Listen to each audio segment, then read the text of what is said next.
Salam alaikum, Zulflaoun. Bonsoir. À moins de 3 semaines de la convocation officielle du corps électoral pour les élections présidentielles fixées au 7 septembre prochain, des acteurs entrent en compétition en annonçant leur souhait de se porter candidat. La chef du parti des travailleurs emprisonnée durant 9 mois dans la foulée du mouvement de contestation du Hirak en 2019 a annoncé samedi passé sa candidature à l'élection présidentielle.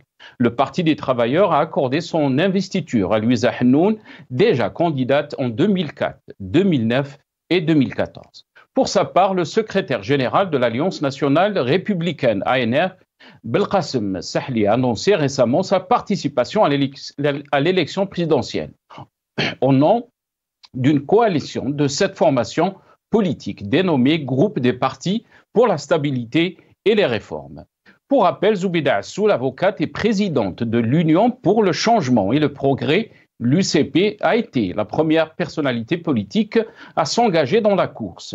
Le mouvement El-Bina et le MSP se prononceront dans les jours à venir, bien que Bengrina et Hassani du MSP ne se soient pas officiellement déclarés candidats. Il ne fait pas l'ombre d'un doute qu'ils seront choisis par leur parti. Rappelons-nous de la récente publication de Makri sur les réseaux sociaux. L'ancien président du MSP avait indiqué que les autorités se sont arrangées avec certains politiques, qu'ils soient de l'allégeance ou de l'opposition, pour assurer le succès des élections présidentielles en obtenant une participation acceptable sans l'utilisation d'une fraude électorale. Et ceci en encourageant certains à soutenir le candidat du pouvoir et en encourageant d'autres à se présenter comme des lièvres, avait-il noté. Dans le même ordre, le premier secrétaire national du Front des forces socialistes, le FFS, Youssef Aouchiche, a souligné samedi à Tizi Ouzou l'importance du renforcement de l'unité nationale et appelé à faire face aux défis du contexte régional et mondial actuel.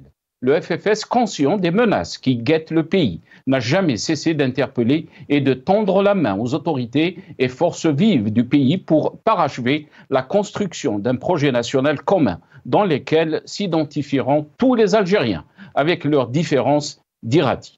Une scène politique paralysée et asséchée de toutes les initiatives de la société civile. Il était évident que nous sommes, depuis 2019, dans un état de paralysie totale. Tout le monde sait que les jeux sont faits et tous savent qu'il faut participer à un nouveau carnaval Fidchara. Ça sera comme avant. De toute façon, Tebboune n'a-t-il pas déclaré, une fois président, que le taux de participation ne l'intéresse pas? Après l'hibernation politique, tout bouge pour que rien ne bouge. Nous débattrons de tout ça avec nos invités juste après cette petite intro.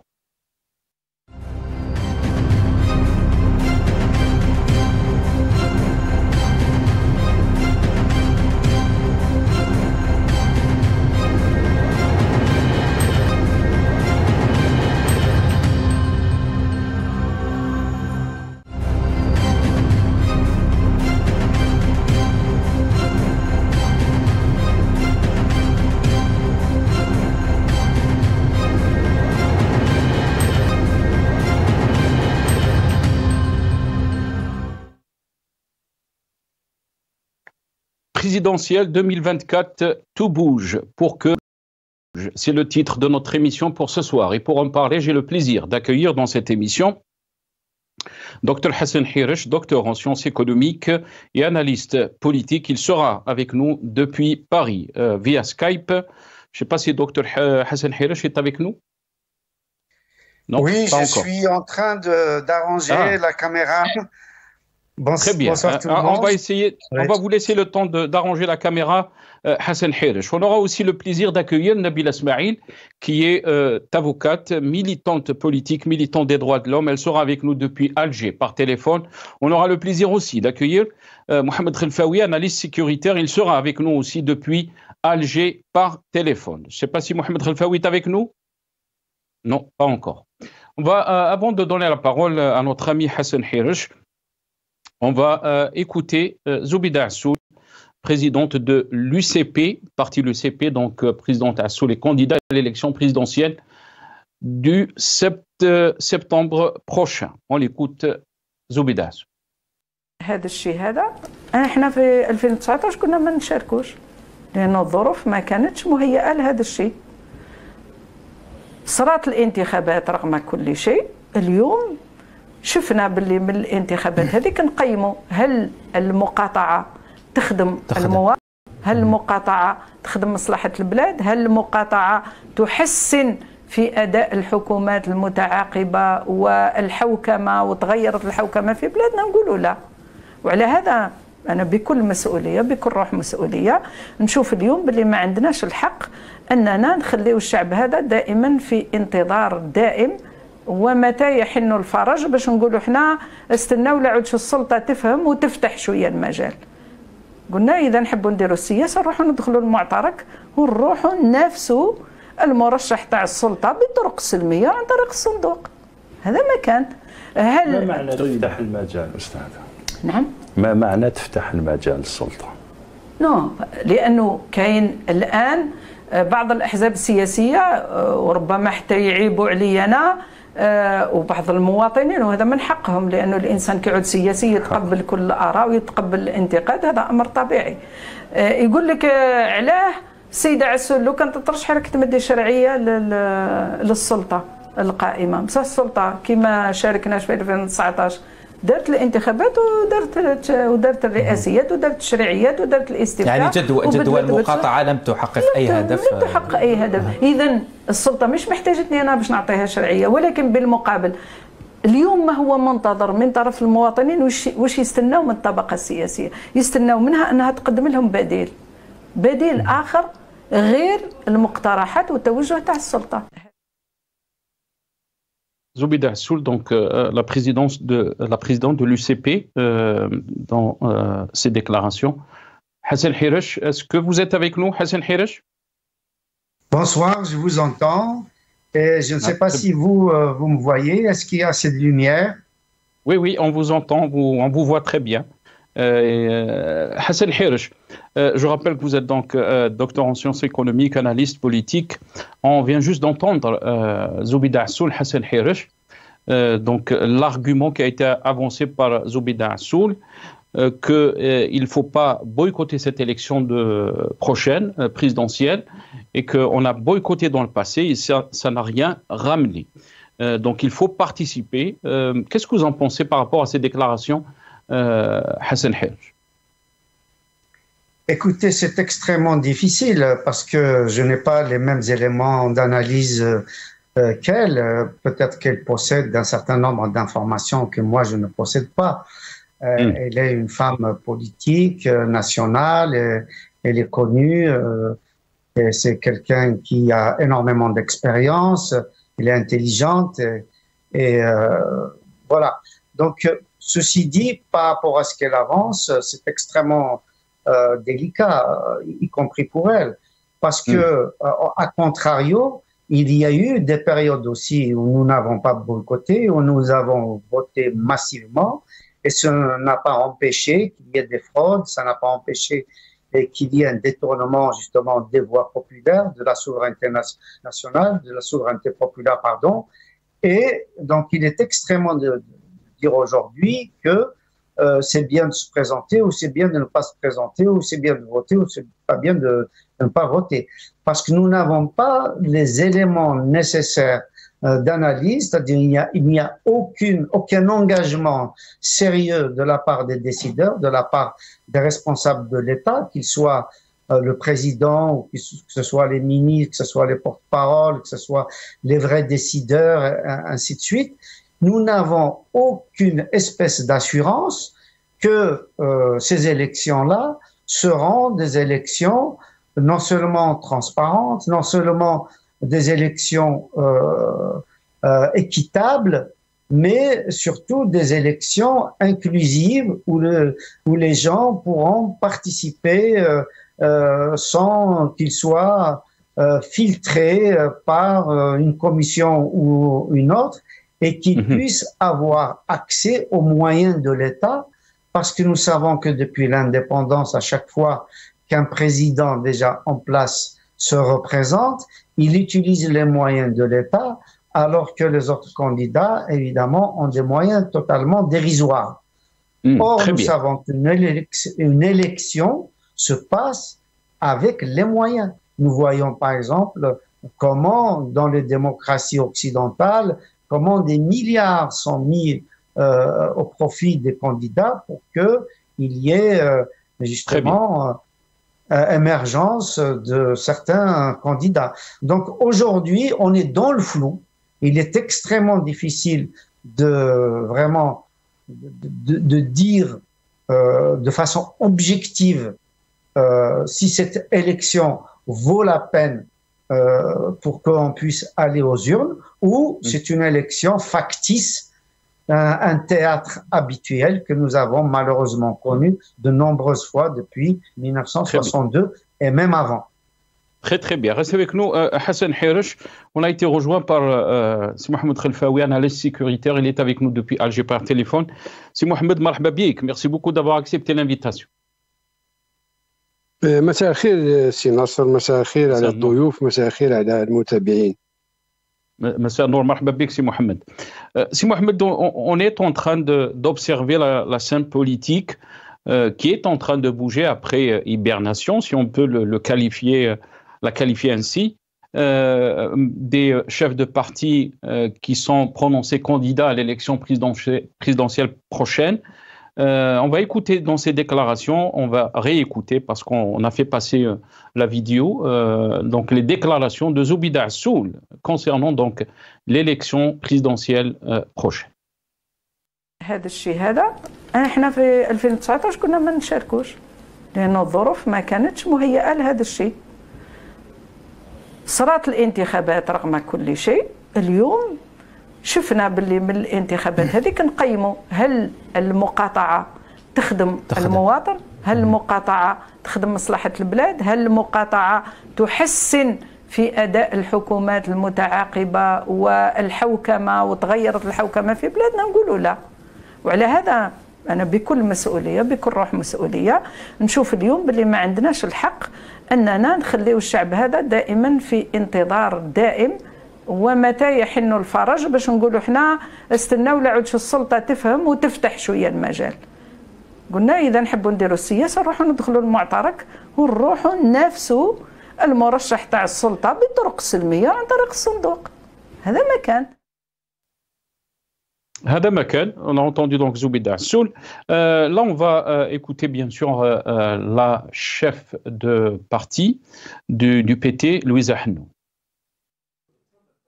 حملتموني مسؤولية تمثيل الحزب في المعركة المصيرية التي سيخوضها بعد اتخاذ قرار المشاركة في الرئاسيات المزمع عقدها يوم 7 أكتوبر المقبل، وهو القرار الذي صادق عليه أيضا بالإجماع اليوم المجلس الوطني. إنه لشرف عظيم لي، لكن أيضا هو عبء جد ثقيل ومسؤولية كبرى بالنظر للرهانات المطروحة والتحديات الواجب رفعها. On écoute Bengrina aussi. Qu'est-ce qu'il a déclaré jusqu'à maintenant? On ne sait pas si le parti de Bengrina va donc choisir la candidature de Abdelkader Bengrina, mais on l'écoute dans ce passage. حركتكم بارشوك، كانت الحركة نتاعكم بارشوك، وقابلين احنا من أجل الدولة الجزائرية ومن أجل صيانة وديعة الشهداء ومن أجل وحدة الأمة الجزائرية أن نكون احنا البارشوك.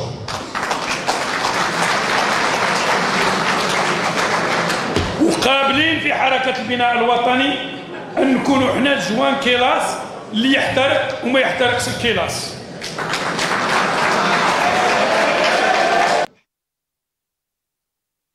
Si Mohamed Khelfaoui, ça m'a fait rire donc ces déclarations d'Abdelkader Bengrina. On accepte d'être un pare-choc, on accepte même d'être un joint de culasse. Si Mohamed Khelfaoui, la scène politique est en train de bouger après hibernation. quelle est votre lecture de cette scène politique qui est en train de bouger? On a entendu les déclarations de Zoubida Assoul, qui est donc la présidente du parti de l'UCP, donner, avancer ses arguments pourquoi il faut participer à ces élections présidentielles. Mohamed Khelfa. Bonsoir encore une fois. Bonsoir, c'est Hersh. Bonsoir, maître Nabil Esmaïl. Nabil Esmaïl, même si apparemment il n'est pas encore. Donc voilà, c'est-à-dire que moi je n'ai pas pour habitude de commenter ce que déclarent les uns et les autres, mais je peux donner mon point de vue sur l'élection de manière générale. Nous avons vu des déclarations pour certaines personnalités assez cohérentes ou relativement cohérentes dans leur position dans notre politique. Je pense Madame la secrétaire générale du Parti des Travailleurs, Louisa Hennoun, il y a une cohérence. Sa politique sociale, lorsqu'elle est défendue, elle participe et elle encourage même, on l'a vu, Mme Bouteflika, parce que sa ligne, ce qu'elle défend, est prise en compte. C'est ce que j'ai cru comprendre, le parti. D'autres, bon, ils tentent l'aventure, d'autres, ils nous créent des scénarios qui n'ont pas lieu d'être et que nous ne connaissons pas et que, Inch'Allah, nous ne connaîtrons jamais. Alors, par choc, je ne sais pas qui c'est qui va venir nous choquer. Non, on ne va pas vers des élections présidentielles. Les pare-chocs de l'État, nous avons depuis la diplomatie, l'armée nationale et le peuple en général. Au-delà de toute personne qui veut vendre son produit, bon, mais là, comment il voit la chose, Allah ya'aoun الناس كل, Allah ya'aoun البلاد. De manière générale encore, nous sommes habitués à ces péripéties, à ces cycles. Allô? Oui, Mohamed, on vous entend très bien. Nous sommes habitués à ces cycles d'élections. Tout le monde d'abord rejette, ensuite les gens participent, il y a une euphorie, la déception, et on reprend 5 ans après la même chose, 5 ans après la même chose, et on espère toujours un mieux, quelque chose de nouveau. Kharja, nous avons entendu à l'époque déjà des déclarations de ces élections libres, indépendantes, depuis très longtemps. Et aujourd'hui, rien n'a changé, en tout cas notoirement. On n'a rien vu qui puisse laisser croire que les choses ont évolué, qu'il y a possibilité d'aller vers l'ouverture. Nous n'avons plus, au contraire, c'est beaucoup plus des lois de fermeture et de menaces à peine voilées. Donc, je ne sais pas, les gens ont leurs analyses, ont leur cadre et ils décident ce qu'ils entendent. C'est pas à moi de... Quand vous dites, Mohamed Khelfaoui, quand vous dites que nous sommes habitués donc, à ce qu'on est en train de voir, est-ce qu'on peut dire on est habitué à ce genre de spectacle chaque fois qu'il y a donc des élections, et en particulier en Algérie chaque 5 ans, puisqu'il s'agit des présidentielles. Est-ce qu'on peut dire, on peut parler d'un spectacle qui revient chaque quinquennat? J'ai dit un cycle, là, je ne parle pas de spectacle ni de théâtre, non. Je respecte la procédure. Non, je parle de cycle tous les 5 ans. Tous les 5 ans, ça se renouvelle. À l'époque du temps de Bouteflika, sa maladie a convaincu beaucoup d'observateurs qu'il allait jeter l'éponge. Et donc, il y avait un certain engouement à l'élection présidentielle. Mais en fait, les résultats pour les différentes étapes, nous les connaissons tous, pas besoin de les rappeler. Et donc, aujourd'hui, je dis que je ne vois pas de nouveau. Le jour où on décidera, le jour où on souhaitera une ouverture, je pense que si nous vivons toujours ce un certain héritage, on va le dire, on va dire ça comme ça, un certain héritage ou reliquat de notre révolution, c'est-à-dire, je pense en particulier, je pense uniquement au congrès de la Soumam, avec des résultats très contestés qui ont donné un CE1, un CE2.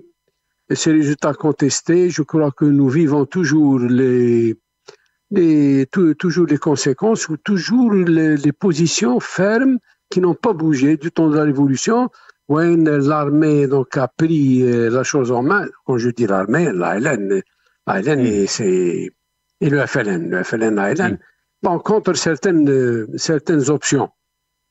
Je crois que si on veut trancher ce reliquat, là, cette différence, ou là, cette opposition, là, ce problème qui est peut-être épineux quelque part, et je crois qu'il n'y a pas mieux d'aller vers le peuple pour le trancher, parce que les hommes qui devaient le faire du temps de la Révolution, c'était pas possible, il fallait battre, il fallait gagner son indépendance. Après ça, les choses devaient changer et on a vu ce qu'on a vu, quel que soit l'âge qu'on avait. Et maintenant que ces hommes-là, ou ceux qui étaient à leur côté comme étant leurs éléments, sont partis ou ne peuvent plus participer à la gestion, participer objectivement. Je dis pas comme des mannequins, là, comme des corps, des cadres placés là, ici et là, non.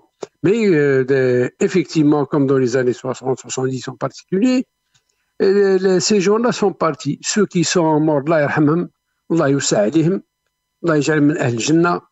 Ceux qui sont là ne peuvent plus. Donc, il reste le seul qui peut trancher, c'est appeler un référendum populaire. Et là, on aurait définitivement tranché le problème, l'armée au pouvoir ou pas au pouvoir, l'armée décide ou pas décide, les services décident ou pas décident, etc. Toutes ces choses-là, une fois que le peuple s'est exprimé, personne n'a plus le droit de dire contre ce qu'a décidé le peuple.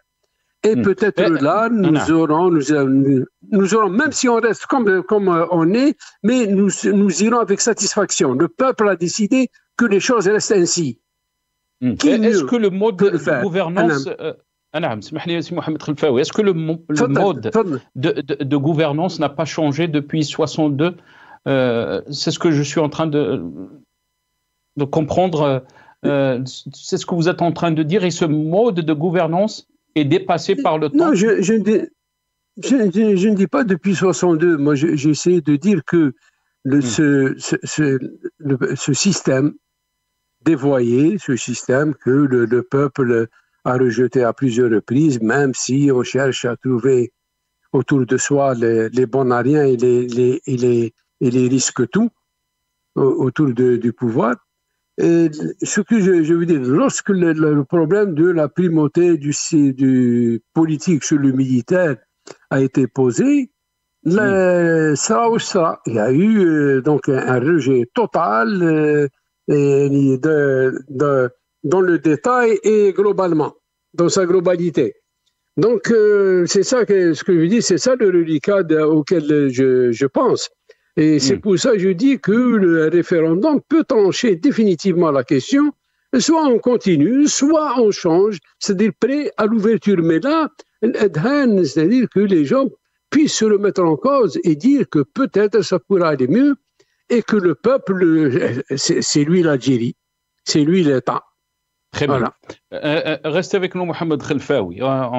On me dit à l'oreillette que Maître Nabila Smaïl est avec nous. Maître Nabila Smaïl, bonsoir. Je rappelle, vous êtes avocate, militante politique, militante des droits de l'homme. Bonsoir, Maître Nabila. Merci beaucoup d'avoir accepté l'invitation. Merci à vous. Bonsoir à tout le monde. Bonsoir à vous, aux téléspectateurs de Maghribia, à vos invités, et merci à vous de m'avoir invité. Merci beaucoup, Maître Nabila Smaïl. Maître Nabila Smaïl, la scène politique est en train de bouger.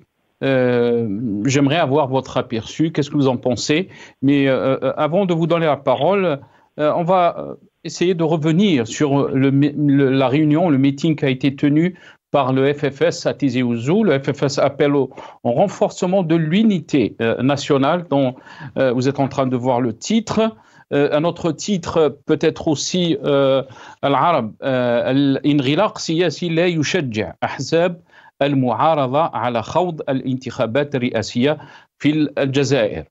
Et j'aimerais aussi vous lire le post de Mohsen Belabbas, l'ancien président du RCD. Les Algériens multiplient au quotidien la contestation de l'autorité de tous les individus intronisés à la tête des centres de décision et de toutes les institutions asservies ou simplement prises en otage. Les décisions et autres pratiques introduites depuis décembre 2019 ne cessent de heurter la conscience de tout un chacun. L'escalade de la répression qui cible toutes les catégories sociales et toutes les régions du pays provoque une indignation générale. Il est de l'avis de nombreux compatriotes de notre devoir, plus que jamais urgent, d'accompagner la révolution par une mobilisation générale pour la libération des détenus, des institutions et de tout le peuple. La situation est grave et notre résolution à faire aboutir le combat de tout un peuple doit être entière. Réinventer l'Algérie, c'est maintenant. Maître Nabil Ismail, qu'est-ce que vous pensez quand on entend des chefs de parti, bien sûr, qui sont candidats à la présidentielle prochaine? Quelle est votre réaction? En fait, c'est difficile de parler de ma réaction en tant que personne parce qu'elle ne peut pas compter en dehors de ce que pense le peuple et je ne suis pas le porte-parole du peuple. Je voudrais simplement dire que le problème de l'Algérie n'a jamais résidé dans une élection. Et le problème de l'Algérie n'a jamais été résolu par une élection ou plutôt par une désignation. Parce que depuis 62, nous n'avons pas que le peuple algérien a été privé de sa liberté de s'exprimer et de choisir ses représentants. Le peuple algérien a été mis en otage depuis le coup de force de 65. Donc il est important d'identifier le véritable problème et la véritable solution.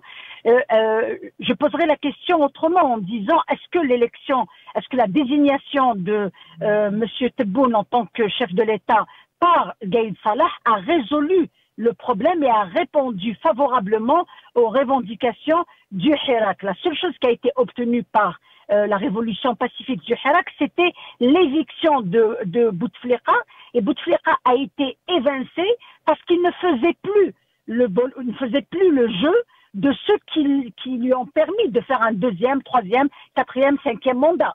Parce que nous sommes pratiquement dans la continuité du régime. Je ne parlerai même pas de la continuité du mandat de Bouteflika, mais je continue et j'ai toujours parlé de la continuité du régime, du mandat du régime, qui s'est accaparé le pouvoir depuis 62 d'une façon complètement illégitime. Maintenant, il reste à dire quelle est ma réaction par rapport quelle est ma réaction par rapport aux candidatures. Les candidatures, tout le monde donnera son avis sur le pourquoi de la candidature, comment ne pas se présenter, pourquoi ne pas saisir cette opportunité pour un temps soit peu s'exprimer, dire ce qu'on pense, mais c'est pas possible. On ne peut pas cautionner une élection au motif qu'on doit saisir cette opportunité pour s'exprimer, parce que ce droit à l'expression ne devrait pas se limiter à la période électorale ou à la période de la campagne. Ce droit à l'expression, ce droit à dire que ça ne va pas et que ça doit changer, doit être un droit permanent. Il ne doit pas se limiter dans le temps. C'est une erreur, à mon sens, que de dire je vais participer pour ne pas laisser le pouvoir seul. Mais même si je participe, il va agir seul. Son candidat, il est connu, les résultats sont connus, le coup de force. Moi, je trouve que c'est indécent et ça n'engage que ma personne. Je ne parle au nom de personne. Je suis une militante qui croit que depuis 62, que l'Algérie vit une crise politique et Et depuis 62, ce régime n'a jamais fait preuve de bonne foi. Il n'a jamais montré qu'il approuvait ou qu'il était prêt à répondre aux aspirations du peuple. Il a toujours travaillé avec des coups de force, de la magouille, le mensonge, l'achat des SDM, parce qu'on pourrait négocier des quotas dans les prochaines assemblées, parce qu'il ne faut pas oublier qu'après une élection présidentielle, il faudra sûrement que ça soit suivi par une élection générale, donc une élection de nouvelles assemblées, parce qu'il ne faut pas oublier aussi qu'il y a 58 wilayas dans 10 wilayas qui n'ont pas d'assemblée locale, qui ne sont pas représentés à l'Assemblée nationale. Donc il pourrait y avoir un jeu de séduction. Tu viens cautionner, je te donne plus de sièges à la PL. Donc ça c'est pas de la politique. Ça, c'est de l'aventurisme. Ça c'est pas digne de l'action politique et de l'action d'un militant qui œuvre et qui se bat pour des libertés. Parce que l'indécence veut que pour participer, il faudra que les participants ou ceux qui vont cautionner cette élection exigent de comprendre pourquoi elle a été avancée. Parce que tout le monde a été pris de court par l'annonce de l'anticipation des élections présidentielles. Donc la décence veut qu'il y ait une réponse. Qu'on ne vienne pas me dire que la raison, elle est technique. Mais nous ne sommes pas devant un moteur d'une voiture électrique où je dois enlever des visibles et en mettre d'autres. Il me faut une réponse politique, une réponse qui puisse convaincre. Maintenant, de l'unité nationale, oui. Sur cette question, parce que on a entendu Youssef Ouchiche, donc le premier secrétaire du FFS, dit que conscient des menaces qui guettent le pays, n'a jamais cessé, le FFS n'a jamais cessé d'interpeller et de tendre la main aux autorités et forces vives du pays pour parachever la construction d'un projet national commun dans lequel s'identifieront donc tous les Algériens avec leurs différences. Avant de vous donner la parole, on va l'écouter dans ce passage et je reviens juste après. نحن ضد كل المتطرفين ونرى بأن محاربتهم يجب أن تكون على كافة الأصعدة ويجب أن تكون بداية على الصعيد السياسي وعلى الصعيد الفكري بإشراك الجزائريات والجزائريين في حصر هؤلاء الأشخاص الذين باعوا ذممهم سواء pour des puissances soit occidentales soit orientales. En Algérie, il n'y aura qu'un seul État et c'est l'Algérie unie et indivisible. ندافعوا عليها كامل كمناضلين غيورين على الوحدة الوطنية، كمناضلين متمسكين بنضالات نضالات ولساكريفيس والتضحيات، نضالات وتضحيات الملايين من الجزائريات والجزائر. Maître Nabil Esmaïl, vous avez entendu donc Youssef Ouchiche, le premier secrétaire du FFS. Alors, je peux répondre là? Oui, oui. Alors, d'abord par éthique politique, et je ne voudrais pas revenir sur ça, parce que j'ai été militante de ce grand parti. Ça a été ma première école politique. J'ai appris surtout l'éthique, la constance dans les positions. Et j'ai surtout appris que l'Algérie, le peuple algérien, a beaucoup appris du FFS quand il était la première force d'opposition dans le pays. J'ai entendu une phrase dans votre question, une phrase disant que le FFS, dans le discours que vous venez de me faire passer, de me faire écouter, que le FFS a toujours tendu la main au pouvoir.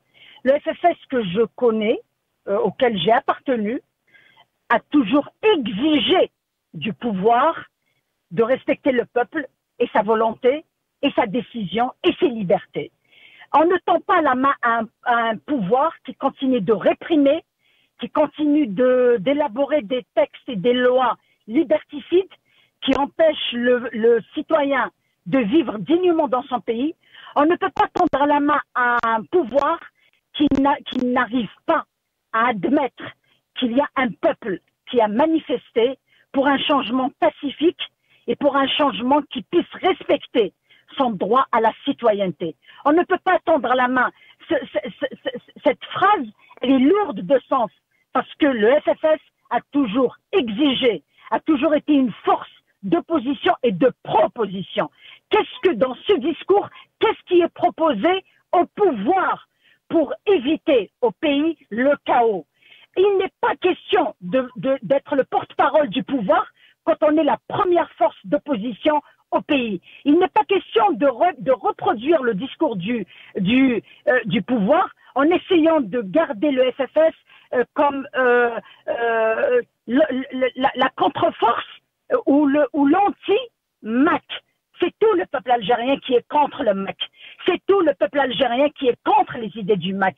Donc le travail du FFS, c'est de continuer à œuvrer à la sortie de crise du pays. Il est hors de question de continuer à parler comme si le pouvoir attendait du FFS actuel. Parce que là, on est obligé de parler avec tout le respect que je dois aux militants du FFS qui étaient et qui sont toujours mes camarades, mais je suis forcé, en me faisant violence, de dire que beaucoup de militants ne se reconnaissent pas dans ce discours parce que la force du FFS était dans les propositions faites par ce grand parti, notamment du temps de monsieur Hossein Ahmed. Alors, arrêtons, parce que se contenter de dire ce qui est dit déjà par les représentants du pouvoir, par les alliés du pouvoir, se contenter de parler de la région, de ce qui se passe en Kabylie comme si c'était le seul problème du pays, non. On ne peut pas ignorer que les conditions ne sont pas réunies pour croire en la sincérité du pouvoir. Très bien. Restez avec nous, Nabila Smaïl. Les résultats de cette échéance. Très bien. Restez avec nous, Nabila Smaïl. Je dois donner la parole à Hassan Hirish. Hassan Hirish, on va écouter dans ce passage Ahmed Tebboune, qu'est-ce qu'il a déclaré concernant la participation aux élections. On l'écoute, ou le taux de participation. On l'écoute. شعوري هو أن أعتقد أننا في الطريق الصحيح. في الطريق الصحيح ما دام فيه هجومات وناس تهاجم فينا من جهة أخرى، هذا الدليل بأننا في الطريق الصحيح، لأن ما يرضيهمش باش دولة مثل الجزائر يوم من الأيام تدخل للديمقراطية من أبوابها الواسعة وتعطي القرار لشعبها حقيقة. أنا شخصيا كرئيس ولا حتى كمواطن أؤمن إيمان قوي بالمادة السابعة من الدستور أن السلطة للشعب ويمارسها من خلال من ينتخبهم.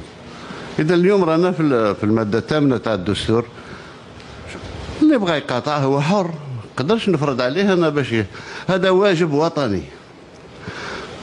تحب الاشخاص ما تحبهمش، تحب تصوت ما تحبش تصوت، داك شغلك، هذا هو شغلك. قلت ان بالنسبه لي نسبه المشاركه ما تهمنيش، يهمني هو الناس اللي غادي يخرجوا من الصندوق عندهم الشرعيه الكافيه صوت عليهم الشعب باش غدوه ياخذوا بين يديهم السلطه التشريعيه. Donc ça, c'était les déclarations d'Ahmed Tebboune pendant les élections législatives. Hassan Hirish, le taux de participation ne m'intéresse pas, a déclaré Ahmed Tebboune. Oui, absolument, ça ne l'intéresse pas. Parce que le taux de participation exprime la réalité sociopolitique du pays. C'est-à-dire que s'il y a peu de votants, ça veut dire qu'il y a un rejet. Un rejet à la fois du système, à la fois des élections, à la fois de ce qui est proposé officiellement, etc. Donc, à partir du moment où, de toute façon, il n'y a pas de souveraineté populaire, je crois que effectivement, il n'a pas besoin du vote des Algériens. Donc, il faut reconnaître que Abdelmajid Tebboune dit la vérité dans cette déclaration-là. Donc, nous sommes dans une situation où, malheureusement, la voix du peuple algérien ne compte pas. Ne compte pas du tout. Donc, quand on organise des élections, quand on ne les organise pas, qu'il y ait un vote massif ou qu'il y ait un boycott massif, le résultat, malheureusement, est le même. C'est-à-dire qu'il y a des officines anti-algériennes qui décident à la fois des candidats, à la fois du taux de participation, à la fois du taux final de vote, ainsi de suite. Je crois qu'on est encore dans cette configuration-là. Malheureusement, comme disait Mohamed Khelfaoui, que je salue, et je salue évidemment mon ami Nabil Esmaïl, le maître Nabil Esmaïl, que j'ai entendu et qui a dit des vérités tranchantes. Hassan Hirsch, oui. Parce que beaucoup de ceux qui suivent donc la situation en Algérie se posent la question comment est-ce qu'il faut accepter donc cette situation de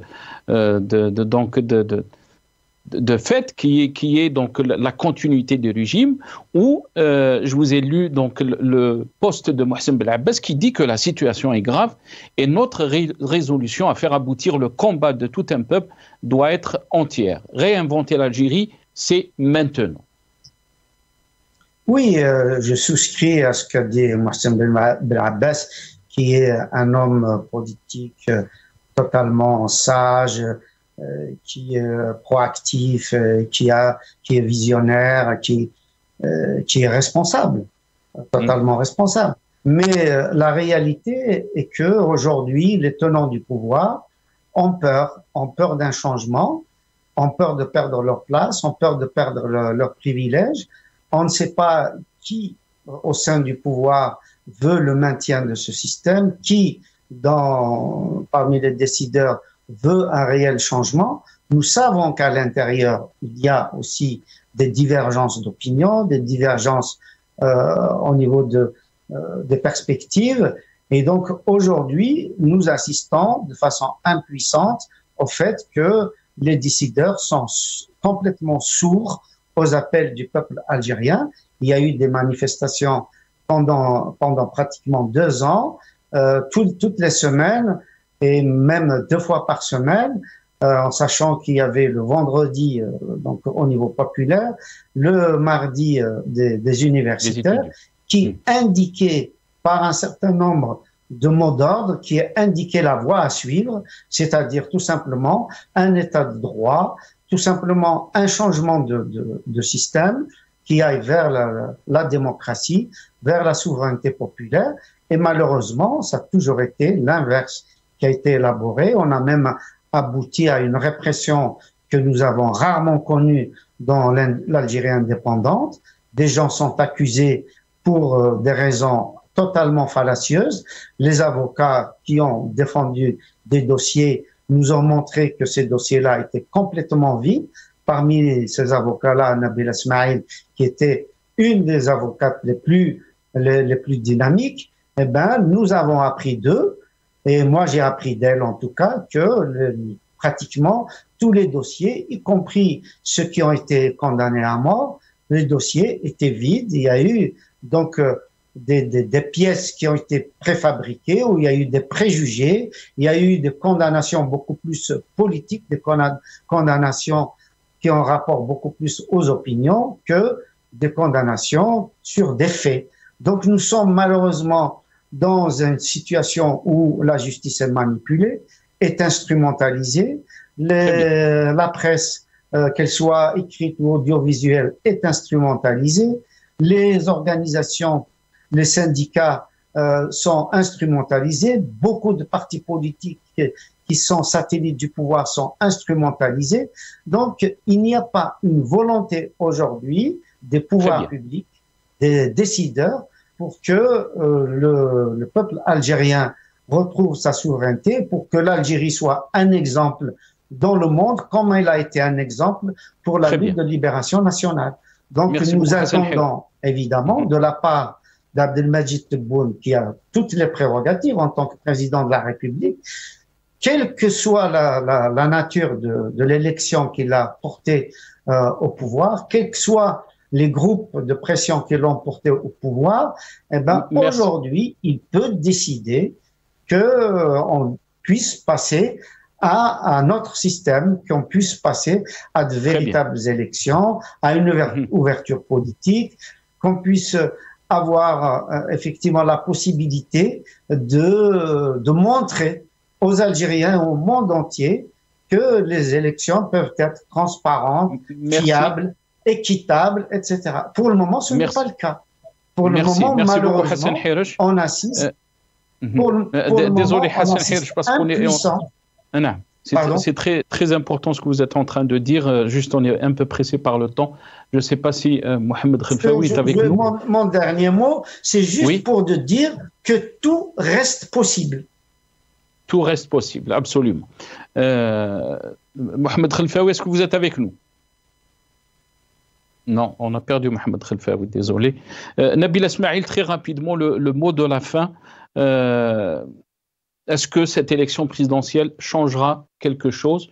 On restera dans ce statu quo de la situation politique en Algérie, alors que du côté du régime ou des partis qui justifient d'aller vers ces élections, ils parlent des menaces qui guettent l'Algérie. Très rapidement, Nabil Esmaïl. La véritable menace qui guette l'Algérie, c'est cette répression qui s'abat sur le peuple, et ce sont ces textes de loi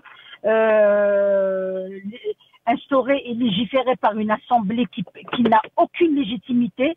Pour preuve, quand vous avez repris les propos de M. Tebboune qui dit que Nisbat al-Musharaka ma tahminish, donc une assemblée populaire, une assemblée populaire qui n'a pas été élue par le peuple, que voulez-vous qu'elle fasse si ce n'est que d'adopter des textes de loi aussi répressifs, aussi liberticides, aussi dangereux pour la stabilité du pays. L'unité nationale, le peuple la préserve, il l'a prouvé. Il a prouvé que le peuple a besoin de dirigeants en qui il a confiance. Il a besoin d'élire ses représentants, il a besoin d'élire ses dirigeants. Les poursuites se poursuivent, les condamnations de militants se poursuivent, la fermeture médiatique se poursuit, la fermeture politique se poursuit. Ce qu'a écrit M. Mohsen Blabbès est tout à fait vrai. Ce qui est venu dans le journal arabe en ce qui concerne la position du